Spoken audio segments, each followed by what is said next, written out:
자, 수험생 여러분 안녕하세요. 왜 이렇게 조용해요? 안녕하세요. 네. 공부라는 게 이 교감이에요. 공부란 거는 지식의 전달이 아니란 얘기예요. 지식이 전달이란 것은 전달은 그 매체와 같이 연결되거든요. 그러니까 매체와 연결되기 때문에 이 과정에서 교류가 일어나는 것이에요. 그러니까 일방적 작용이 아니란 얘기예요. 특히나 행정학은 그래요. 행정학은 이게 수학 공식처럼 1 플러스 1은 2다라는 개념이 아니거든요. 이 과정에서 수없이 많은 다른 변수가 개입이 됩니다.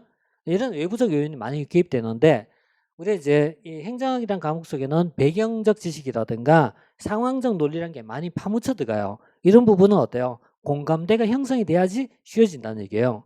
예를 들어서 작년도까지 내가 제일 많이 언급했던 사항은 코로나 코비드거든요. 코로나의 발생에 따라서 정부의 역할이 증가되었다. 그럼 정부는 무엇을 해야 될까? 라는 부분을 주제로 해갖고 조직 인사 이런 걸 풀어갔단 말이에요. 이건 시대 상황이거든요. 그럼 현재 상황은 코로나 이후가 되잖아. 그죠? 현재 또 다른 상황에 맞는 그런 어떤 배경적 또는 상황 요소를 우리가 가지고 설명해야지 이게 타당성이 있잖아요. 그래서 이런 부분이 상황별로 달라지기 때문에 많은 교감이 필요하고 이 과정에서 어때요? 여러분들이 수동적으로 공부할 것이 아니라 능동적으로 상황에 같이 딸려 들어와야 돼요. 그래서 예를 들어서 현재 교육이 문제가 된다. 그럼 교육이라는 부분에 대한 공감대가 있어야 되는 거고요. 또 지난주에 퀴어 축제가 있었거든요. 퀴어 축제를 바라본 과정에서 행정법적 시각도 있고 행정학적 시각도 있어요. 만약 행정법적 시각에서 바라본다면은 퀴어 축제에 대해서 집회 신고에 대한 집시법이 문제거든요. 집시법은 누가 승인할 것이며 여기에 대해서 이의 신청은 어떻게 할 것이며 가처분 어떻게 진행되고 이런 부분이 행정법에서 공부한 내용이에요. 근데 행정학은 그런 개념이 아니거든요. 그건 법학에서 공부하면 돼요. 행정학적 개념은 여기에 관련돼서 국가의 정책적 차원에서 어떻게 이들을 배려할까라는 문제하고 연결되는 부분이거든요. 그래서 어, 시장이나 군수나 구청장이나 대통령은 법조인보다는 정책 감각이 높은 사람이 되는 게 바람직합니다. 왜? 그래야 다양한 의견을 종합할 수가 있어요. 행정학을 우리가 종합학문이라고 불러요. 종합학문이라고 부르는 이유는 행정학이란 거는 이 행정학이거든요. 행정을 둘러싸고 제일 대표적인 영역이 정치와 경영이라는 개념이 가장 많이 들어와요. 그리고 또 하나가 법적 관점하고 경제학적 관점이 많이 들어가요. 그래서 이런 모든 파트가 어우러진 부분이 행정학이라는 종합학문입니다. 그러다 보니까 이 다양한 관점을 가지고 사회상을 바라봐야지 어때요? 답이 나온다는 얘기예요. 하나로 답이 될 수 없다라는 게 하나도. 그 예를 들어서 사드 배치가 있어요. 이런 걸 어떻게 해요? 법적 관점을 바라볼 것이냐 이렇게 얘기하면 이건 안 맞다는 얘기 그죠? 우린 법적 관점에서 바라볼 것이 아니라 뭐죠? 이런 종합적 관점에서 봐야 되는 거예요. 이 경제적 얼마큼 타당성이 있는지 그죠? 또 정치적으로 이 과정에서 얼마큼 많은 사람의 갈등이 표출되고 이 부분을 극복할 것이 이런 문제가 막 연결돼 있어요. 요것만 보지 않는다는 얘기입니다. 요것만 보지 않아. 법적으로는 모든 걸 잣대를 잡을 수 없는 것이 너무나 많아요. 그래서 그럼 법적인 부분은 어때요? 법학에서 보시면 돼요. 법학에서 보시면 돼요. 이 행정법에서 공부하시면 돼요. 그러니까 행정은 이런 종합적 관점에서 보기 때문에 사고 자체가 어때요? 좀 말랑말랑해야 돼요. 너무 고지게 보지 말고 그럴 수도 있구나 이런 개념에 접근해야지 답이 돼요. 근데 또 너무 그럴 수도 있구나 이러면요. 기준점 못 찾아가요. 그래서 우리가 이론 공부한 것입니다. 자, 뭐 얘기하다 보니까 이렇게 약간 좀 본론이 좀 벗어난 부분을 봤는데 좀 바로 좀 들어서 얘기하면은 제가 이번 요 설명회를 한 30분 목표로 잡았는데 지금까지 하면은 이제 1시간 반 해야 되거든요. 그래서 조금 좀 빠르게 좀 나갈게요. 5가지 정도, 6가지 정도 주제를 가지고 좀 얘기할게요. 첫째는 행정학이 뭐냐에 대해서 먼저 얘기할 거고, 이거 아주 빠르게 얘기하고, 그 다음에 행정학이 시험 과목에서 특성, 그리고 또 하나는 출제 경향 파악을 좀 해줘야 될 것 같고요. 그 다음에 학습 방법론에 대한 얘기입니다. 그래서 이런 것을 보고 학습 커리에 대한 거 이런 거 좀 설명해야 되는데 이거 다 얘기하면 시간 많이 걸릴 테니까 중간에 좀 잘라가면서 얘기할게요. 자, 먼저 행정학이 뭐냐 이런 것부터 얘기할게요. 행정학이 뭐냐 물으면은 행정에 관한 행정 현상에 관한 학문입니다. 행정 현상에 관한 학문이 행정학입니다. 사회는 정치 현상도 있고 법적 현상도 있고 행정 현상도 있어요. 근데 우리 행정 현상에 대한 것을 다룬 겁니다. 예를 들어서 그죠? 문화 축제를 하겠다. 이런 건 정책 판단도 가미돼요. 그렇지만은 문화축제를 하겠다라면 그 이후에 진행된 건 행정의 과정이라고 보시면 돼요. 그 문화축제를 하겠다. 이걸 우리는 정책결정이라고 불러요. 정책결정이나 문화축제가 있고 문화축제를 하겠다는 결정하에서 그럼 어떻게 할까? 이런 걸 잡는 거. 이게 행정학입니다. 그럼 언제, 누가, 돈은 어떻게, 인력은 어떻게, 이렇게 행정이라고 보시면 돼요. 그러니까 행정이라는 것은 뭐죠? 우리가 기본적으로 본다면 이 정책이라는 걸 먼저 설명을 해야 되거든요. 정책이라는 거는 결정을 얘기한 거예요. 결정. 그러니까 정책의 결정. 무엇을 하겠다는 것이 정책 결정입니다. 아까 얘기한 것처럼 어때요? 문화축제를 하겠다. 이건 정책 결정입니다. 그런데 정책을 다음에 어때요? 실행 옮겨야 되잖아요. 그죠? 정책을 실행에 옮겨야 되는데 실행에 옮긴다는 걸 다른 말로 쓰면 집행이라고 표현해요. 이 집행을 하게 되는데 집행하기 위해서는 첫째는 누가 할까라는 부분이 나와야 돼요. 누가 할까? 이걸 우리는 조직이라고 불러요. 누가 할까? 그러면 예를 들어서 자치단체에서 할 것인지 동에서 할 것인지 보건복지부에서 할 것인지 문화부에서 할 것인지 이런 걸 정하는 것이 조직의 문제예요. 그리고 그럼 조직만 있어도 되는 게 아니죠.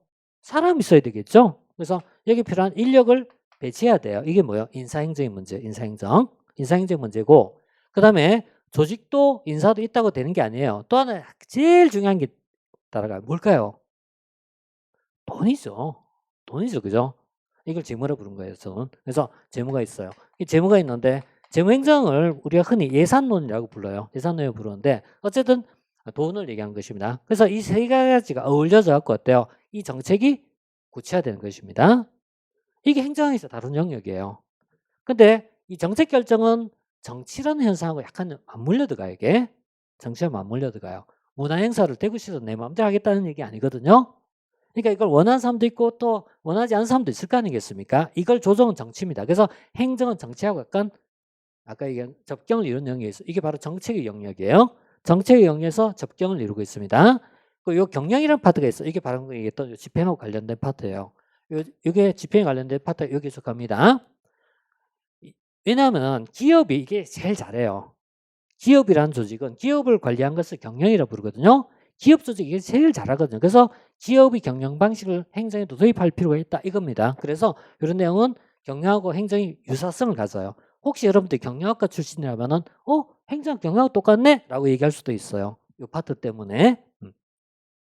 자, 이런 내용이 이제 행정에 관련된 파트인데 그럼 행정은 뭐냐 물으면요. 근본적으로 어때요? 크게 나누면 두 가지예요. 정책과 집행이라고 보시면 됩니다. 행정은 뭘 한 것이다? 정책과 집행한 것이다. 이렇게 봐요. 이런 내용은 다음에 우리가 이론 공부하면서 하나씩 보도록 할게요. 하나씩 보도록 하고요. 근본적으로 얘는 정치적 관점이 많이 포함된다. 이런 걸 좀 이해할게요. 이쪽은 경영과 관련성이 높다. 이렇게만 이해할게요. 이렇게 정치, 경영하고 관련성이 높다. 이거 좀 등등 보도록 할게요. 자, 이렇게 이제 보고요. 대구 지역도 그렇잖아요. 대구 지역에서 예를 들어서 그죠? 대구시 공항을 이전한다. 정책 결정이지 않습니까? 근데 이건 정치하고 뗄 수가 없어요, 이게. 대구하고 군위하고 타협이 이루어져야 되는 거고, 그죠? 그 다음에 경북하고도 타협을 해야 돼요. 왜냐하면 군위는 경상북도에 속하잖아요. 근데 그럼 군위에서 공항을 만든 과정에서 군위를 대구시 편입하기로 했단 말이에요. 그럼 경북에서는 놔줘야 되잖아요. 경북에서 그죠? 대가 없이 그죠? 그래, 너 가져가라. 이렇게 하진 않거든요. 그렇게 할 이유가 없잖아요. 안 그래도 인구 쪽은 감소하는데 그러니까 경북에서 그럼 뭐 줄래 이렇게 얘기하겠죠. 그럼 뭐 줄래 하면 어때? 대놓고 그래 뭐 줬다 얘기하겠습니까? 그렇게 얘기 못하죠. 그래서 정치적인 타협이나 협상의 과정이 따라가는 거 이게 정책이란 본질적 정치가 포함이 되는 겁니다. 이런 걸 우리가 어때요? 야 정치는 추악하고 뭐 더럽고 타락하고 이런 개념이 아니고 현상을 분석하는 겁니다. 분석. 이걸 다음에 2편에서 공부합니다. 자 이건 차근차근 공부하면 됩니다. 자 그다음 자, 행정이란 뭐죠? 행정 현상에 관한 학문이라고 보시면 됩니다. 이런 정도 한번 볼게요. 그 다음에 행정 이제 특성에 대한 얘기를 좀 하고 하는데 이게 소위 있잖아요. 다른 학문하고 차이점이에요. 우리는 사회과학에서 가장 대표적으로 구분하는 것이 사회과학이라고 하면은 제일 대표가 법학하고 행정학입니다. 두 개 다 사회과학인데 법학이 있고요. 행정학이 있는데 법학은 첫째는 법 조문이 첫째 나와요. 그리고 두 번째는 법 조문 가지고 우리 현상을 다 설명할 수가 없어요. 그래서 이것을 설명해서 내리는 가장 유권적 판단, 구체적 사실에 관한 가장 유권적 판단이 있어요. 구체적 사실에 관한 가장 유권적 판단을 우리 뭐라 불러요? 판결이라고 부르고, 판결이 모여진 것은 어때요? 판례라고 불러요. 그래서 법학에는 주로 어때요? 판결이 집적인 판례를 가지고 있잖아요. 그 상황에 적용하는 겁니다. 그래서 얘가 뭐 어때요? 최종적 결론 얘기해. 최종 결론이에요. 그러니까 법학은 기본적으로 어때요? 판례를 이해한 것입니다. 그래서 답이 있어요, 없어요? 판례란 답이 있단 말이에요. 그래서 항상 법학이 이렇게 나와요. 여기에 이론이 있을 때는, 논란이 있을 때는 판례에 의하면 이렇게 나온 거야.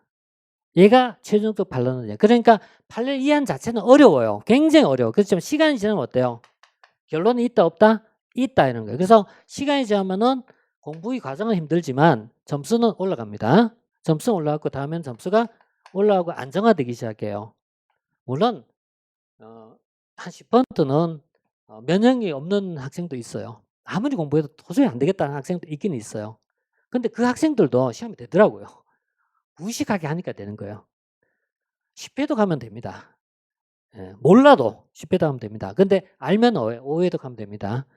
근데 행정학은 그게 아니에요. 행정학은 결론을 내리는 기간이 없어요. 자, 보세요.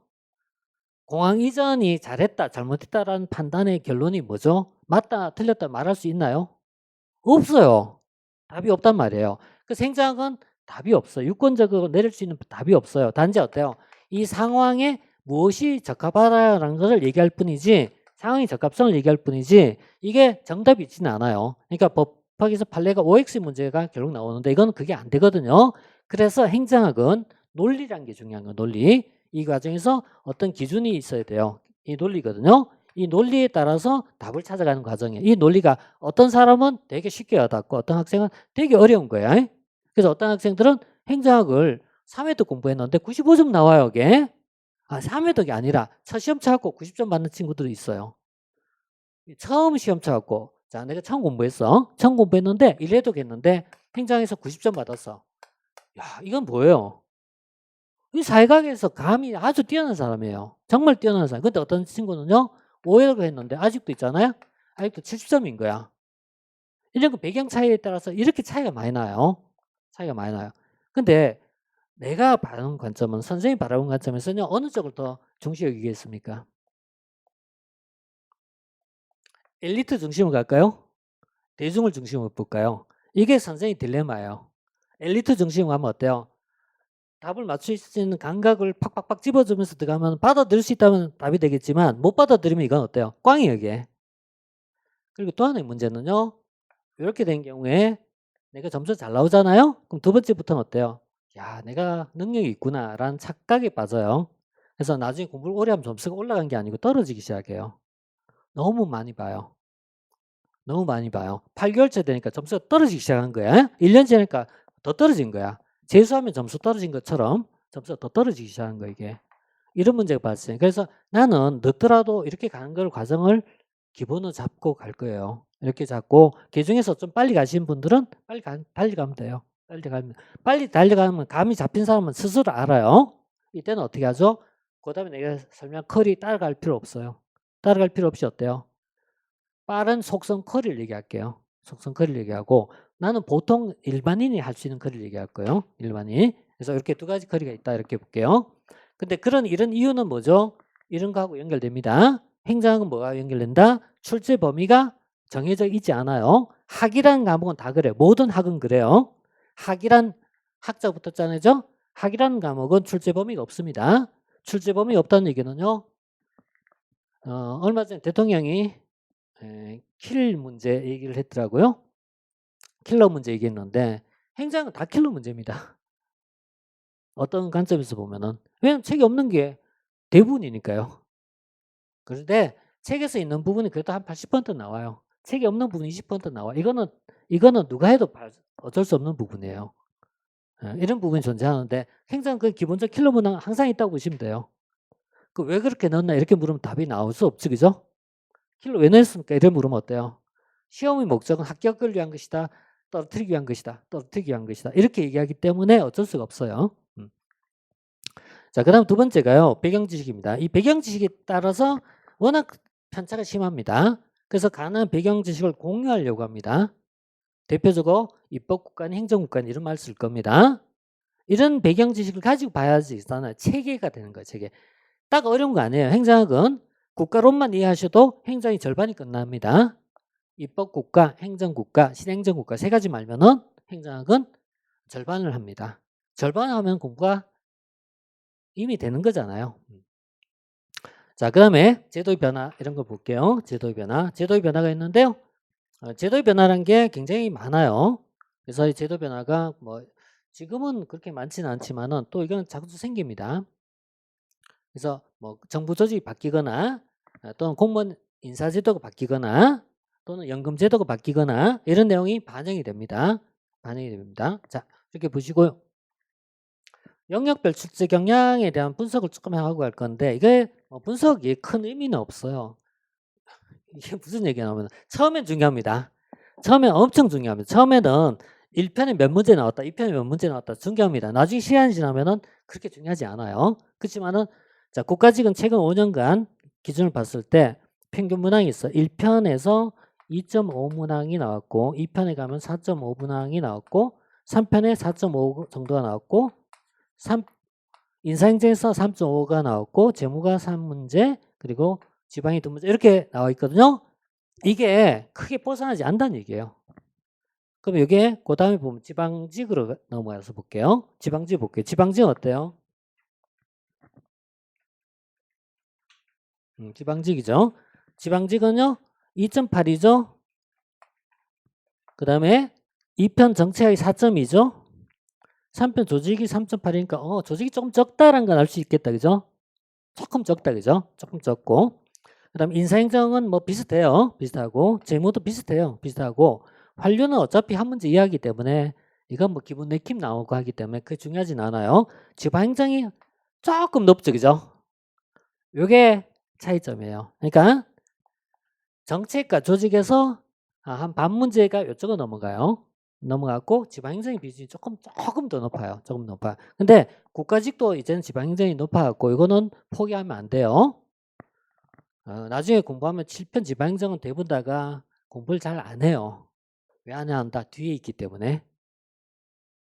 근데 이 고등학교나 대학교 시험 그래도 돼요. 공무원 시험 그러면 안 되거든요. 한국사를 공부하면 그죠? 일제치하에 독립군 엄청 나오거든요.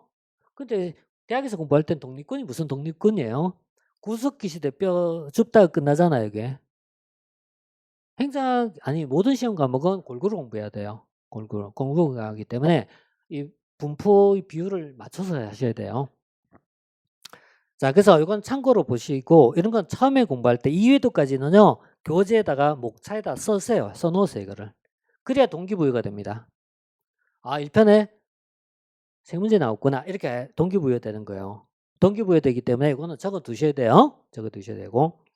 그다음에 중요한 거는 이제 이 2023년 올해 시험이에요. 올해 시험에 대한 분석을 좀 해보고 갈게요. 올해 시험 분석해 보면은 국가직과 지방직의 패턴이 차이가 있어요. 패턴이 차이가 있는데 국가직은 보시다시피 단원별 분석은 지금 얘기하려고 안 합니다. 이건 중요하지 않고요.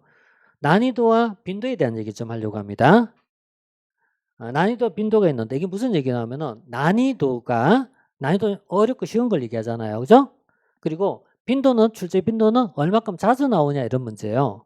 자주 나오냐. 그러면 A급은 자주 나온다 이런 얘기가 되겠지. 그죠? B급은 덜 나온다. C급은요. 거의 안 나온 영역이라고 보시면 되겠죠. 그죠? 이렇게 봤어요. 그럼 이제 공부할 때 초보자는 어디에 포커스를 맞춰야 되나요? 초보자는 난이도를 얘기할 때는 중과 하에 포커스를 맞추고 공부해야 돼요. 빈도는요. 어디 포커스를 맞춰야 되나요? A급만 포커스를 맞추세요. 무슨 말이냐면 그죠? 많이 나온 파트를 공부해야 된다는 얘기예요. 누가? 초보자 할 때. 무슨 말인지 아시겠죠? 근데 중급을 거쳐서 고수가 될 거 아니에요. 그죠? 고수가 있고 고수 중에 더 절정 고수가 있어요. 초고수가 있어. 초고수. 초고수는 이제 있잖아요. 2개 틀렸으면 막 자책하는 친구들이에요. 2개나 틀렸어. 근데 이제 행정에서 그런 얘기하면은 뭐 그렇다 치는데 가끔 영어에서 그런 친구 있죠. 무려 2개나 틀렸어요. 그럼 주위에 있는 사람 뭐라고 얘기하죠? 욕 엄청나게 하죠. 저 미친. 자, 초고수는 어떻게 공부할까요? 난이도는 상급을 봐야 되고, 그죠? 빈도는 어디에 맞춰야 돼요? 안 나오는 문제에 포커스를 맞추겠죠, 그죠? 이걸 거꾸로 공부하면 어떻게 되죠? 이게 삽질을 한다고 얘기한 거예요. 수험생들이 가장 많은 오류 중에 하나가 뭐예요? 찌라시에 너무 현혹되는 거야. 찌라시에 현혹돼갖고 시험에 절대 안 나오는, 그러니까 한 5년, 10년에 한 번 나온 문제에 목숨 걸고 공부하는 거예요. 이게 찌라시인 거예요. 이게 중요한 게 아닙니다. 중요한 문제. 이게 나올 확률은 어때요? 20문제 중에 2문항 이하가 여기 속해요. 그 2문항을 맞추기 위해서 우리는 어떤 사람은 6개월, 1년, 2년, 3년을 공부한 거예요. 근데 문제는 이거 하다가 여기 이게 기초가 무너져요. 그러면 여기서 틀리기 시작해. 그러면 어때요? 끝인 거예요, 이거는. 이거 처음에 보지 마세요. 보지 마세요. 근데 이번 국가직 문제는 난이도 최상입니다. 최근 시험 문제 가장 어려운 시험이었어요. 가장 고난이도 문제뿐만 아니라 뭐까지 있다? 이게 많은 거야. 이게 많이 나온 거야. 빈도가 없는 파트가 많이 나왔어요. 그러니까 당연히 어때요? 맞출 수 없는 거 이게. 맞출 수 없는 거야.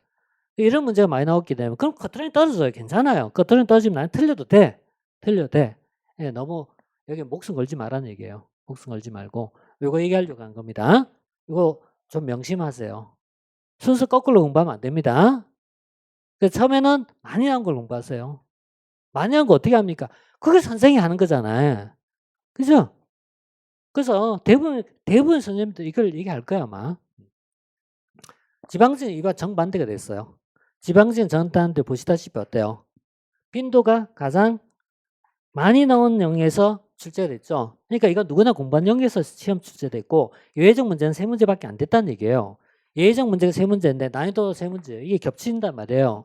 그럼 올해 지방지 문제에서 어때요? 3문제가 핵심이었단 말이에요. 근데 3문제지만 3문제가 다 틀린 건 아니잖아요. 어렵다는 거하고 시험에 답을 맞춘 건 별개입니다. 어려워도 맞춘 사람은 맞춥니다. 이건 다른 차원입니다. 그래서 이 중에서 몇 개를 맞추냐에 따라서 95가 되거나 90이 되는 거예요, 이게. 이렇게. 그러니까 이거는 기본 베이스에 충실한 것이 역시 중요하다는 얘기예요. 자, 그래서 이걸 좀 참고해서 전략을 잡으라는 얘기입니다. 자, 시험 환경이 변하는데 이건 그냥 패스할게요. 이거 뭐 얘기하려면은 조정 점수제 없어졌다 그 얘기하려고 했던 건데 이건 지나갈게요. 기출문제 유형 분석 잠깐 할게요.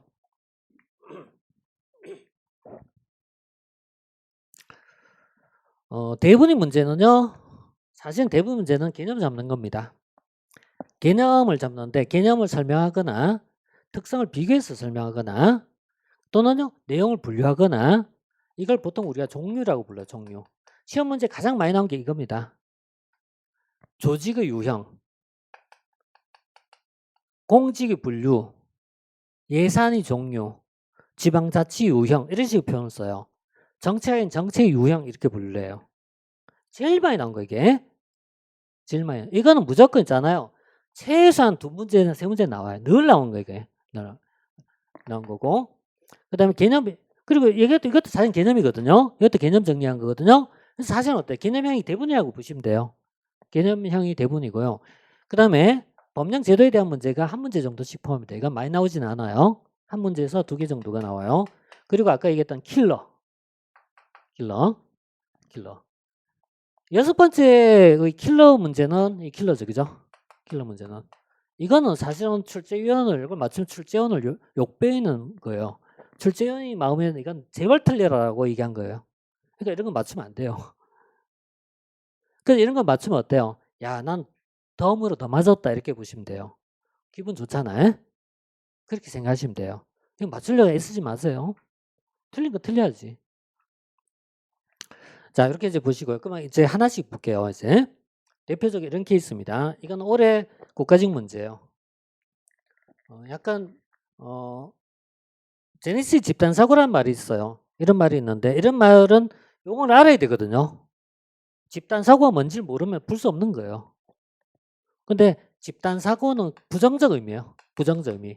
만장일치를 선호하는 부정적 의미예요. 이와 다른 것이 집단지성이라는 개념이에요. 집단지성이라는 말은 굉장히 긍정적 의미입니다. 그러니까 적어도 얘와 얘는 어때요? 의미적으로 봤을 때는 부정적 의미다, 긍정적 의미다라는 의미에서는 다르다는 인식이 돼 있어야 되거든요. 네, 다르다는 인식이 돼 있어야 되거든요. 그래서 집단 사고는 뭐 반대를 허용하지 않고 만장일치를 하고 이런 것들입니다. 소위 있잖아요. 배신자 프레임 먹이는 게 뭐죠? 집단 사고예요. 대구 강합니다. 고까지만. 네. 집단 사고 강한 도시죠. 반면 집단 지성은 어때요? 오히려 플러스 시너지 효과를 낼 때 집단 지성이라고 불러요. 그래서 이 집단 지성이 이렇게 돼 있잖아요. 답 나왔습니다. 자, 그다음에 이제 두 번째는요. 대표 권리제라고 있어요. 이런 것도 개념을 알아야 돼요. 뭐냐면 인사행정의 기본 토대가 세 가지가 있어요. 엽관주의, 실적주의, 대표 권리제 세 가지가 있어요. 세 가지를 특징을 알아야 돼요. 이런 건 우리가 공부를 해야 되는 거예요. 공부를 해야 되는 거예요. 공부를 해야 되는 거기 때문에요. 방금 봤던 실적주의와 엽관주의와 대표 권리제 이 세 가지는 인사행정의 기본 토대가 되거든요. 그러니까 이런 기본 토대가 되기 때문에 이런 거 알아야 됩니다. 알면은 어렵지 않아요. 왜? 얘를 비판하고 나왔어요. 얘를 비판한 거야. 다만 처음에는 이런 말도 몰라요. 사회과학을 공부 안 했던 사람들은 부합이란 말 자체를 모르는 경우도 있어요. 근데 그럴 수 있다고 생각해요. 옛날에 이런 문제가 있었어요. 다음에 관한 정책적 함의에 대해서 이렇게 써요. 정책적 함의에 대해서 이렇게 써요. 이렇게 돼 있어. 그러니까 있잖아요. 함의가 뭐예요? 아, 그럴 수 있다. 그럴 수 있다.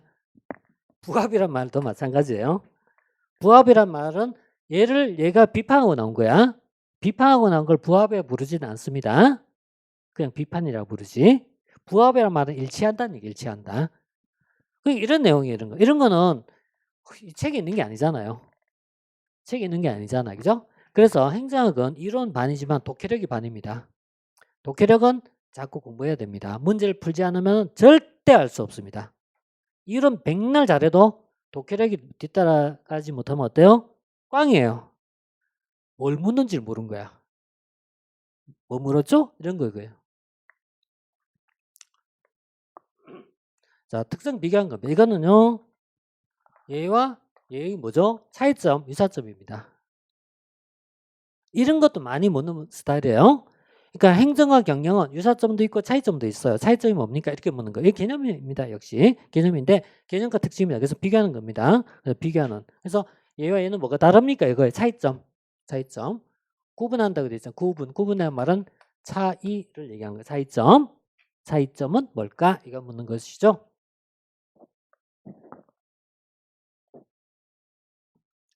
자, 그다음 세 번째는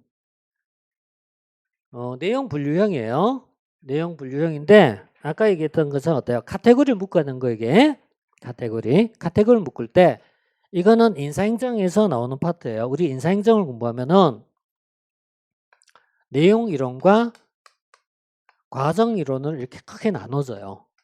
그럼 내용 이론에 뭐가 있고 과정 이론에는 어때요? 뭐가 있어. 이렇게 들어가겠죠. 그죠? 그런데 문제는 이거예요. 얘와 얘를 합치니까 약간 20개에서 30개 정도 이론이 나와요. 그럼 20개에서 30개 되는데 이걸 어떻게 다 공부하지? 이런 문제가 나와요. 그죠? 그래서 기본적으로 어때요? 딱 잘라갖고 적은 쪽을 기억하세요. 적은 쪽을. 그러면 과정이론 5개가 나와요. 내용이론 약 한 20개 정도가 있어요. 그럼 뭐 공부할래요? 이렇게. 무슨 말인지 아시겠죠? 이런 게 있잖아요. 공부해서 약간 기술이 필요합니다. 문제 제일 쉬운 문제지만은 암기 안 돼 있으면 어때요? 제일 어려운 문제야.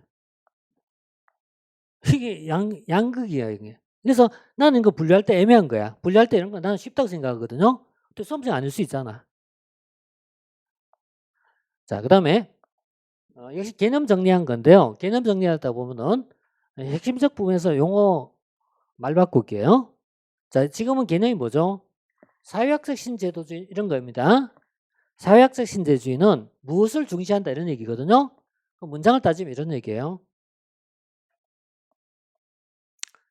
자, 이 주어가 있겠죠. 주어가 있고 is, 그죠? A보다 B, 이런 식 문장이란 말이에요. 무슨 말인지 아시겠죠? 영어식으로 얘기한 거죠? 그러니까 이런 문장이에요. 그럼 A보다 B예요. 근데 이걸 있잖아, 바꿔 쓰면 문제 내기가 너무 좋은 거야. 그래서 시험 문제에서 보다라는 말이 나오면 일단 어때요? 틀릴 확률이 보다 높다는 얘기야. 보다 높다. 이런 문장. 이런 게 전형적인 어때요? 용어 바꾸는 거예요. 그럼 A라기보다는 이렇게 쓸 수도 있겠지, 그죠? 그래서 이런 형태는 약간 변형이 오긴 해요. 변형이 오지만 기본적으로 이런 구조를 가져요. 이런 구조를 갖기 때문에 특성을 알아야 돼요. 그러면 다음에 어때요? 간략한 개념적 정의를 내려야 돼요. 예를 들어서 사회학적 신대주의 특징이 뭐다? 이런 겁니다. 역사적 신대주의 특징이 무엇이다? 경로의존성이라는 게 제일 중요한 특징이에요. 얘의 특징은 뭐다? 적절성의 논리예요. 적절성 논리. 이게 아니고 이거란 말이야. 자, 이렇게 이제 보시고요. 그 다음에 법령 제도에 대한 문제인데요. 법령 제도에 대한 문제, 이건 정보 평가에 대한 문제고, 최근에 나온 문제 중에가 이게 올해 나왔던 국가직 문제예요. 국가직 문제인데,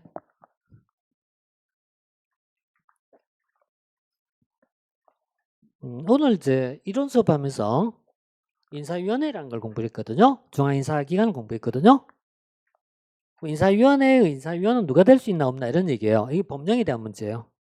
법령 문제인데 누가 지방공무법의 이 세세한 내용을 누가 공부합니까? 행정에 관련된 법령은 200개가 넘는데 누가 이런 걸 공부합니까? 이걸 공부한 사람이 있다면 그건 미친 사람이에요. 미친 사람이에요. 공부할 수도 없지만은 할 수도 없고 많이 한다면 어때요? 사회 전체를 공부해도 끝이 안 나요, 이거는. 자, 그래서 이런 거는 이걸 내용을 공부해서 맞춘 게 아닙니다. 유추하는 능력으로 맞추셔야 돼요. 유추한 건. 그다음 인사의 가장 핵심은 뭐냐면은 공정성이나 객관성이에요. 인사의 본질 무엇이다? 객관성, 공정성, 합리성이거든요. 그런데 여기에 정치인들이 개입하면 정치에 개입한 공정성이 어때요? 떨어질 거 아니냐 이거지, 그죠? 이 사람은 정치인 아니야? 정치인이 개입하면 당연히 공정성이 떨어질 거 아니에요, 그죠? 그럼 요 밑에 있는 사람 우리가 어떻게 합니까? 이게 맞는지 틀린지 알 수 없지, 그죠? 그럼 몰라. 맞는지 틀린지 몰라요, 이게. 만약에 이 문제 아니 이 안에서 답이 나왔다면은 그건 이걸 욕을 먹을 문제예요. 쌍욕을 먹을 문제란 말이에요, 이게. 그죠? 그렇지만은 몰라도 유추하면 돼요. 이런 문제는 난이도가 높다고 해야 돼요? 난이도가 낮다고 얘기해야 돼요? 난이도 높아도 맞출 확률이 높은 거예요. 공부는 뭐든지 다 하고 하는 건 아닙니다. 수능 만점자가 다 합니까? 이 세상의 모든 내용을? 그건 안 해요. 기술이 뛰어난 거지. 자, 그 다음에 6번 문제 같은 건요. 6유형인데 이 문제는 이번 국가직 20번 문제예요. 이번 국가직 20문제 가장 하이라이트였습니다. 말을 이해 못합니다. 무슨 말인지. 자, 여기 보시면은 준실험이란 건 들어봐요. 나중에 공부하면은 요건 들어보지만 통지입단 사전 사후 설계, 회기 불연속 설계, 솔로몬 40단 설계 요 내용을 이해하려면은 최소가 석사과정 넘어가야 돼요. 대학원에서. 그래서 박사과정 정도 돼야 된다고 생각해요. 이런 건 난이도 어때요? 극강이에요, 극강. 난이도 극강이야. 빈도는 절대 안 나와. 절대 안 나와.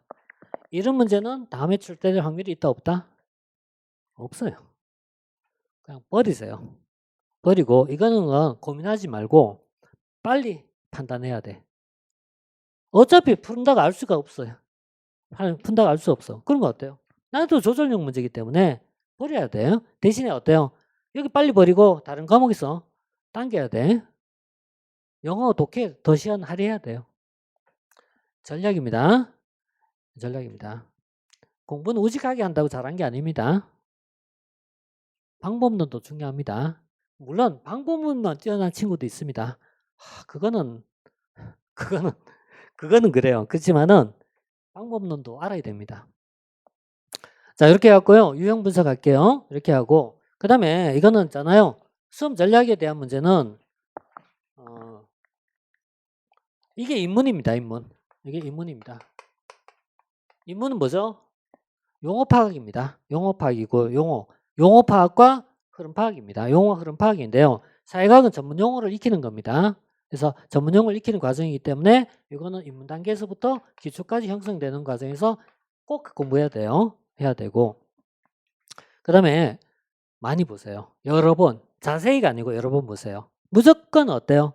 회독수가 최하가 3회독이에요. 3회독인데 나는 5회독에서 7회독 정도를 기본적으로 잡는다. 그래서 이건 많이 보셔야 돼요. 돌리고 돌려야 돼요. 인내력 필요합니다. 돌리고 돌려야 돼요. 근데 이게 3회독 넘어간 그때부터 심리적으로 있잖아요. 대부분 공부했다는 느낌이 오기 때문에 공부하기 쉬워져요. 사실은. 자, 그 다음에 문제 연계된 학습이 이렇게 있는데 문제는 가능한 빨리 보셔야 돼요. 빨리 봐야 되는데 처음에 문제 보라고 권하지 못한 이유는 뭘 알아야 하죠. 아까 우리가 봤죠. 대표 관료제, 실적주의 이런 공부해야 했잖아요. 문제 풀 수 있잖아요. 그러니까 1회독은 돼야 됩니다. 1회독이 끝나면 그때부터 문제를 조금씩 다뤄보셔야 돼요. 꼭 마지막에 푸는 사람 있어요. 시험 진짜 2달, 3달 남겨두고 늦다. 빨리 풀어야 된다. 빨리. 자, 이 정도 할게요. 이 정도 하시고 그 다음에 이제 합격 커리에 대한 문제는 이거는 홈페이지에 있는 거 그냥 넣었어요. PPT 만드는 자체가 대학원도 아니고 그래서 하기 힘들어갖고 이렇게 했는데 이론 형성이 있잖아요. 이론을 형성할 때 기본 이론이 있어요. 기본 이론이 있고 심화 이론이 있는데요. 기본 이론 형성 자체가 최하가 2회에서 3회독이에요. 근데 이게 보기보다 시간이 많이 걸려요. 왜냐하면 1회독 한데 2달이잖아요. 1회독 2달이잖아요. 물론 독학하면은 회독이 없어요. 독학하면 1회독이 6개월이 걸리거든요. 독학하시면 안 돼요. 독학하지만 독학은 안 됩니다. 이거 안 됩니다. 인강 포함한 겁니다. 인강도 독학입니다. 인강은 자기 통제력이 없으면은 절대 2달 만에 못 끝나요. 한이 도적 나도 2달 만에 절대 못 끝나요. 왜 그럴까요? 내가 모르는 계속 백해서 대감기예요. 대감기에서 되돌아서 보는데 그럼 진도가 안 나가요. 그래서 인강은 아무리 공부해도 있잖아요. 4개월 지나도 끝날 둥 말둥해요. 6개월 지나가야 됩니다. 이렇게 언제 공부합니까? 학원은요. 제가 원하든 안 하든 있어요. 시간은 갑니다. 막 통과합니다. 그리고 자극이 있습니다.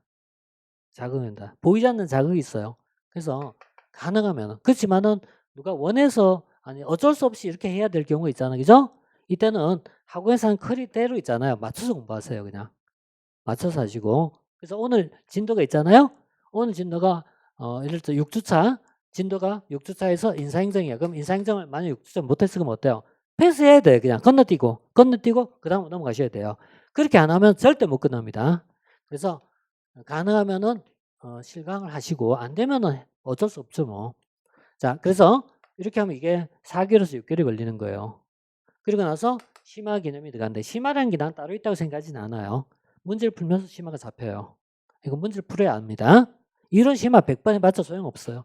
그래서 이거는 문제를 풀면서 나가야 돼요. 그래서 이거는 이론 형성하고 난 다음에 문제풀이가 있는데 이게 이렇게 되고 그 다음 플러스에서 압축 정리를 한번 내가 할게요. 압축 정리. 이거는 아직까지 날짜 안 정했어요. 안 했는데 압축 정리는 빠르면은 올 연말쯤에 하고 빠르면은 11월, 12월 달에 하고 그 다음 늦으면은 내년도 초에 할게요. 그래서 이건 시험 앞두고 압축 정리할 겁니다. 이게 올해 했던 압축 정리 특강 자료예요. 요약집인데 사실 요약집 가지고 이런 공부해도 돼요. 요약집인데 이게 좀 너무 커 보이죠? 다음에 좀 줄일까요? 사이즈를 좀 줄일까요? 근데 이게 찬반이 있더라고요. 찬반이 있어갖고 왜냐면 이 안에 판서 정리한 걸 이렇게 집어넣었거든요. 근데 크면은 메모하기 좋다 이렇게 해서 좀 이상하게 무슨 책 광고 같아갖고 좀 뭐하긴 하다마는 그냥 판서 정리한 거 이거는. 판서 정리한 건데 지금은 이거 파이널 특강을 해서 지금 들어가 있어요. 했는데 나중에 적절하게 활용할게요. 활용할 테니까 이때 활용할게요. 활용하고 그다음에 문제가 있어요. 문제는 보통 3단계 문제가 있어요. 3단계 있는데 평소에 푸는 문제가 있어야 되고 그다음에 11월 달부터 이 아간기라고 불러요. 우리 학원에서는 아간기란 기출문제풀이가 있어요. 그리고 1, 2월 달에는 단원별 문제가 있고 그다음부터 실전 동요 이렇게 가거든요. 이렇게 하는데 중요한 건 뭐 얘기하려면은 11월 달 이 아간기를 풀 때 이 문제를 그때 처음 접한 학생들 대부분이에요. 그러면 도대체 10문제 중에 몇 개가 맞겠습니까? 기출문제인데. 이게 처음 접하거든요. 처음 접하니까 10개 중에서 그잖아요. 그러면 4개나 5개 맞는 경우가 허다거든요. 그럼 대부분 모르잖아요. 그죠? 대부분 모르니까 문제 풀면서 스피드도 안 나오고 실증도 나고 짜증도 나고 막 이래요. 이게. 그리고 레벨이 갑자기 올라가기 시작해요. 기출문제이기 때문에. 그러니까 내가 레벨을 높여서 안에 문제 맞춰서 해설해야 되니까 레벨이 올라가게 돼요. 레벨은 요 중간 정도 레벨까지 올라가기 시작해요. 이렇게 레벨 올리다 보니까 참 많이 힘들어요. 이렇게 하지 마셔야 돼요. 이렇게 하지 말고 어때요? 그 전에 아간기 문제 풀이 전에 살짝 문제를 좀씩 풀어가야 돼요. 그래야 이게 가능하거든요. 조금 당기시라는 얘기예요. 내가 계획보다 무조건 어때요? 한 템포 당겨서 준비를 하세요. 그래야 가능합니다. 그래서 한 템포 좀 당겨서 보셔야 돼요. 그래서 여기는 1차 풀어야 될 문제가 있어요. 이 기본형 문제가 있어요. 기본 문제가 있고 그다음 기출 문제가 있고 저기 나온 것처럼 그다음에 동형 문제 이런 식의 단계를 거치거든요. 이렇게 거친 건 일반적 과정인데 이런 과정은 어떤 사람을 기준 잡았다? IQ 100을 기준 잡은 거예요, 이게. 정상적인 사람을 기준 잡은 거예요, 이게. 정상적인 기준 이렇게 하는 게 좋다는 얘기예요. 그러면은 감각이 좀 뛰어난 사람도 있어요.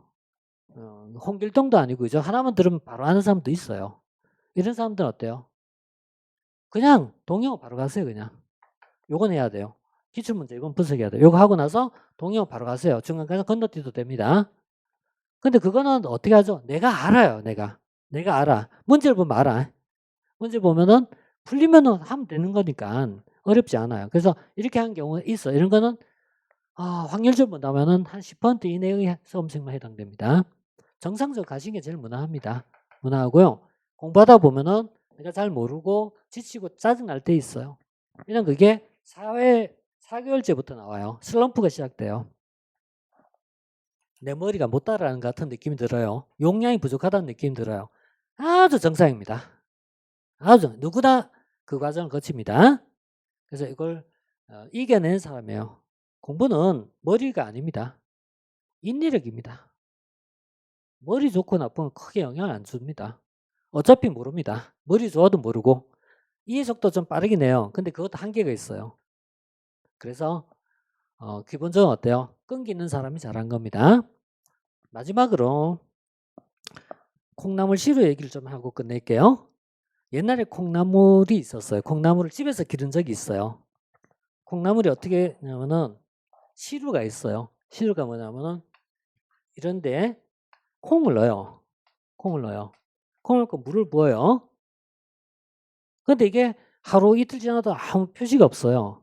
근데 어느 순간에 보니까 밑에서 발이 이렇게 나오기 시작해요. 그리고 갑자기 샥 올라서 콩나물 이렇게 오르기 시작해요. 공부란 거는 처음에는 아무리 공부해도 어때요? 표가 안 나요. 표가 안 나오는데 어느 순간에 이게 잠재가 있다 갑자기 팍 터지는 시점이 나와요. 그래서 잘 참으시라는 얘기예요. 콩나물 키울 때 제일 큰 문제는요.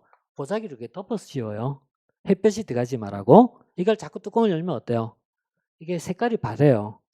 녹색으로 변하면서 콩나물이 안 돼요. 그래서 너무 자주 열면 안 되거든요, 이게. 공부란 거 꼭 그런 거예요. 하다 보면은 내가 있잖아요. 내가 의심도 되고 이 길이 맞나라는 생각도 들고 확인도 받고 싶고 그다음에 어때요? 학원도 여기 가고 저기 가고 강좌도 이것도 듣고 저것도 듣고 막 하기 시작해요. 그때부터 산을 가기 시작해요. 하나를 선택했으면 가남 쭉 유지하세요. 거기서 어떤 교훈을 얻을 때까지.